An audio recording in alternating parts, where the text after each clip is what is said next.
السلام علیکم ورحمۃ اللہ وبرکاتہ۔ ان الحمدللہ والصلاۃ والسلام علی رسول اللہ، اما بعد۔ محترم ناظرین کرام اور عزیز طلبہ، کتاب شرح العقیدۃ الواسطیہ کے درس میں آپ کا خیر مقدم ہے۔ آج کے درس میں ایمان بالکتب کے تعلق سے چند باتیں آپ حضرات کے سامنے رکھی جائیں گی۔ اس سے پہلے مؤلف نے حدیث جبریل پیش کی تھی اور اس میں ایمانیات کا ذکر اللہ کے رسول صلی اللہ علیہ وسلم کے حوالے سے بیان فرمایا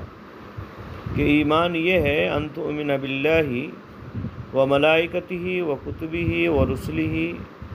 و تؤمن بالبعث بعد الموت و بالقدر خیرہ و شرہ۔ تو یہ جو ہے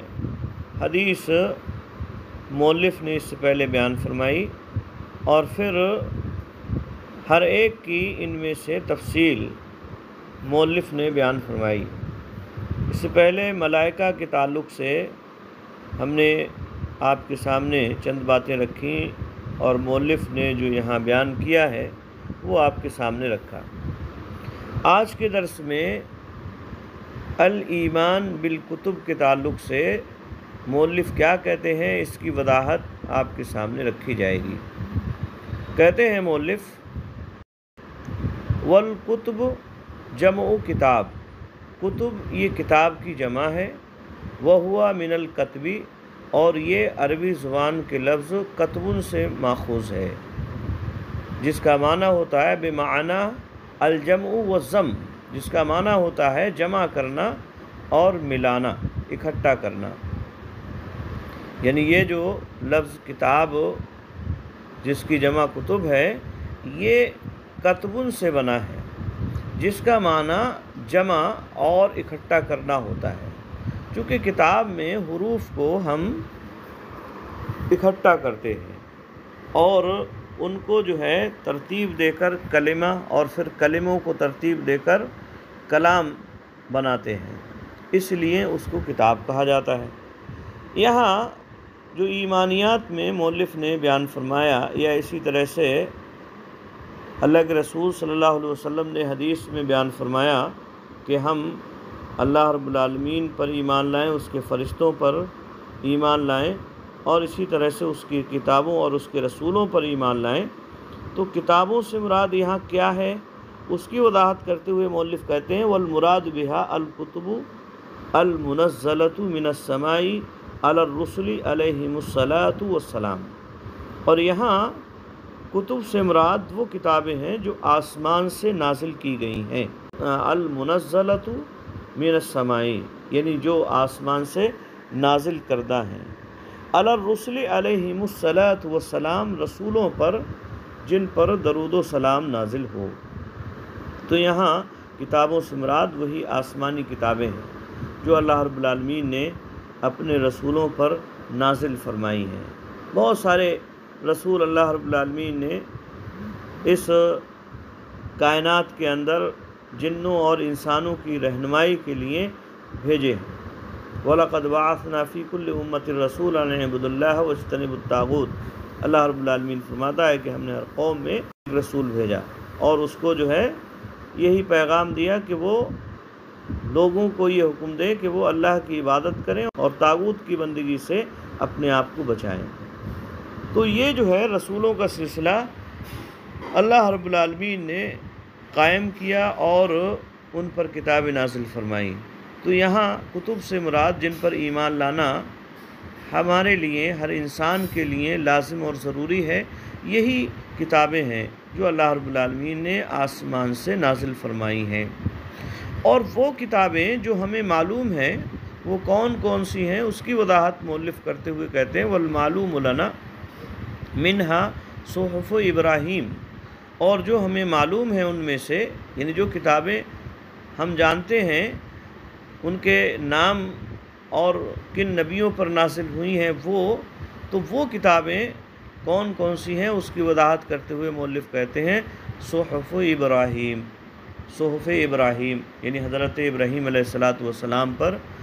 جو صحیفے نازل ہوئے وہ والتوراۃ التی انزلت علی موسیٰ فی الالواح، اور اسی طرح سے تورات جو حضرت موسیٰ علیہ السلام پر نازل کی گئی تختیوں میں، ٹھیک ہے۔ تو تورات بھی اللہ رب العالمین کی نازل کردہ کتابوں میں سے، آسمانی کتابوں میں سے ایک اہم کتاب ہے۔ والانجیل الذی انزل علی عیسیٰ علیہ السلام، اور اسی طرح سے انجیل جو حضرت عیسیٰ علیہ السلام پر نازل کی گئی ہے۔ والزبور الذی انزل علی داؤد، اور اسی طرح سے زبور جو حضرت داؤد علیہ السلام پر نازل کی گئی ہیں۔ اسی طرح سے پانچویں کتاب کا ذکر کرتے ہوئے کہتے ہیں مؤلف والقرآن الکریم الذی هو آخرها نزولا، اور قرآن کریم جو ان کتابوں میں نزول کے اعتبار سے آخری ہے، یعنی سب سے بعد میں آیا ہے، اور اس کے بعد کوئی دوسری کتاب نہیں آنے کی ہے۔ تو یہ جو ہے کتابیں ہمیں معلوم ہیں۔ قرآن کریم کی مزید تشریح کرتے ہوئے کہتے ہیں هو المصدق لها، اور یہ تصدیق کرنے والا ہے اس سے پہلے نازل کی گئی تمام کتابوں کی، والمہیمن علیہا، اور نگراں ہے ان کا، یعنی قرآن مجید ان ساری کتابوں کی تصدیق کرنے والا ہے، چاہے وہ صحف ابراہیم ہو، تورات ہو، انجیل ہو، یا اسی طرح سے زبور ہو، یا اور کوئی بھی دوسری کتابیں جن کا ذکر اللہ رب العالمین نے نہیں کیا ہے، ان ساری کتابوں کی قرآن مجید جو ہے وہ تصدیق کرتا ہے، اور یہ بتلاتا ہے کہ یہ ساری کی ساری کتابیں اللہ رب العالمین کی نازل کردہ تھیں۔ وما عداہا یجب الایمان بہ اجمالا، اور ان کتابوں کے علاوہ جو اور دیگر کتابیں ہیں جو اللہ رب العالمین نے اپنے بندوں کی رہنمائی کے لیے نبیوں پر، رسولوں پر نازل فرمائی تھیں، ان پر بھی ایمان لانا واجب اور ضروری ہے اجمالی اعتبار سے، یعنی ان کے نام ہمیں نہیں معلوم ہے، نہیں بتلائے گئے ہیں، تو نام ہمیں نہیں معلوم ہے تو اس کے پیچھے ہمیں نہیں پڑھنا ہے کہ فلاں نبی پر کون سی کتاب نازل ہوئی ہے، کہ فلاں پر کون سی نازل ہوئی ہے۔ اجمالی اعتبار سے تمام کتابوں پر ایمان لانا، جو ان کتابوں کے علاوہ ہیں ان پہ ایمان لانا واجب اور ضروری ہے۔ یاد رکھیں قرآن مجید سے پہلے جو آسمانی کتابیں نازل کی گئیں جیسے صحف ابراہیم ہے، یا اسی طرح سے تورات ہے، انجیل ہے، یا زبور ہے، یہ کتابیں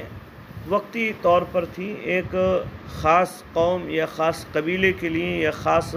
علاقوں کے لیے اللہ رب العالمین نے نازل فرمائی تھیں، اور ظاہر سی بات ہے جب یہ ہماگیر نہیں تھیں، تمام لوگوں کے اور تمام انسانوں کے لیے نہیں تھی، اس لیے ان کے اندر جو باتیں شریعت کے طور پر بیان کی گئیں وہ موقع اور محل کے اعتبار سے مطلب اس میں تبدیلیاں ہوتی رہیں۔ اللہ رب العالمین نے بہت سارے احکام پہلے جو نازل فرمائے تھے بعد میں وہ تبدیل کر دیے، بعد میں جو کتابیں آئیں ان میں اس میں تبدیلیاں کر دی گئیں۔ ایسے ہی قرآن مجید یہ آخری کتاب ہے، اور اس میں اللہ رب العالمین نے اپنی ساری باتیں جو قیامت تک بندوں کے لیے رہنمائی کا ذریعہ ہو سکتی ہیں وہ ساری کی ساری اس میں نازل فرما دیں۔ اب اس میں کسی بھی طرح کی کوئی تبدیلی نہیں ہونے کی ہے۔ اس سے پہلے جو کتابیں نازل ہوئی ہیں تورات، انجیل یا زبور یا صحف ابراہیم کی شکل میں، اس میں تبدیلیاں ہوئیں، اور اس میں سے بہت ساری چیزیں اللہ رب العالمین نے اب ہمارے لیے منسوخ کر دی ہیں، اور وہ اب ہمارے لیے ان پر عمل کرنا یہ لازم اور ضروری نہیں ہے، اور یہی وجہ ہے کہ ان کی حفاظت بھی نہیں ہو سکی، ایک وقت تک وہ محفوظ رہیں، اور پھر ان میں لوگوں نے تبدیلیاں کر دی، ان کے ماننے والوں نے، یہودیوں نے، عیسائیوں نے، یا جو بھی لوگ جن لوگوں کے لیے وہ کتابیں نازل کی گئی تھیں ان میں جو ہے تبدیلیاں ہو گئیں۔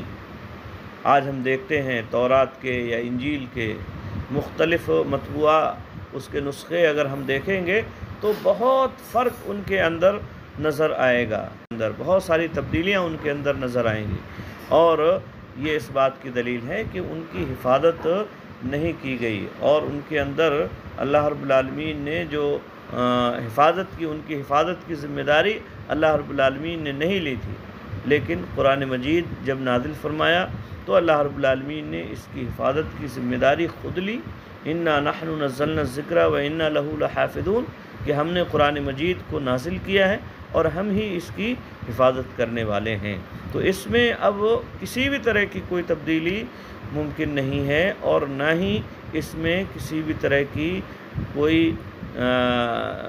کمی اور بیشے کی اس میں یا زیادتی کی گنجائش ہے۔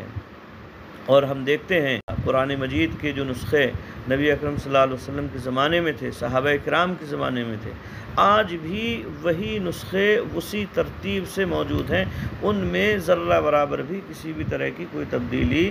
نہیں آئی ہے۔ جس طرح سے انجیل میں، تورات میں تبدیلیاں آئیں، احکام بدل دیے گئے، لیکن قرآن مجید کے احکام ویسے ہی آج بھی ہیں جیسے نبی اکرم صلی اللہ علیہ وسلم کے زمانے میں تھے۔ تو یہ جو ہے ہمارے اوپر اس طرح سے ان کتابوں پر ایمان لانا لازم اور ضروری ہے کہ یہ اللہ رب العالمین کی تمام نازل کردہ کتابیں ہیں۔ قرآن مجید سے پہلے جو کتابیں نازل کی گئیں وہ وقتی طور پر تھیں، ان میں تبدیلیاں ان کے ماننے والوں نے کر دیں، کیونکہ حفاظت کی ذمہ داری اللہ رب العالمین کی نہیں تھی۔ بعد میں قرآن مجید کو اللہ رب العالمین نے مختلف اوقات میں نبی اکرم صلی اللہ علیہ وسلم کی تقریباً 23 سالہ زندگی میں اس کو تھوڑا تھوڑا کر کے نازل فرمایا، اور یہ آخری پیغام ہے اللہ رب العالمین کا تمام انسانوں کے لیے۔ اب اس میں کسی بھی طرح کی کوئی تبدیلی نہیں کی جا سکتی ہے، اور نہ ہی اس میں کمی اور بیشی کی گنجائش ہے۔ اس پر اسی طرح سے ایمان لانا ہمارے لیے لازم اور ضروری ہے۔ اور جو ان کتابوں کے علاوہ اللہ رب العالمین نے دیگر پیغامات نبیوں اور رسولوں کے ذریعے سے بھیجے ہیں، ان پر اجمالی اعتبار سے ہمیں ایمان لانا لازم اور ضروری ہے۔ تو یہ ہے مطلب ایمان بالکتب کا، یعنی اللہ کی نازل کردہ کتابوں پر ایمان لانے کا مطلب۔ امید ہے بات سمجھ میں آئی ہوگی۔ السلام علیکم ورحمۃ اللہ وبرکاتہ۔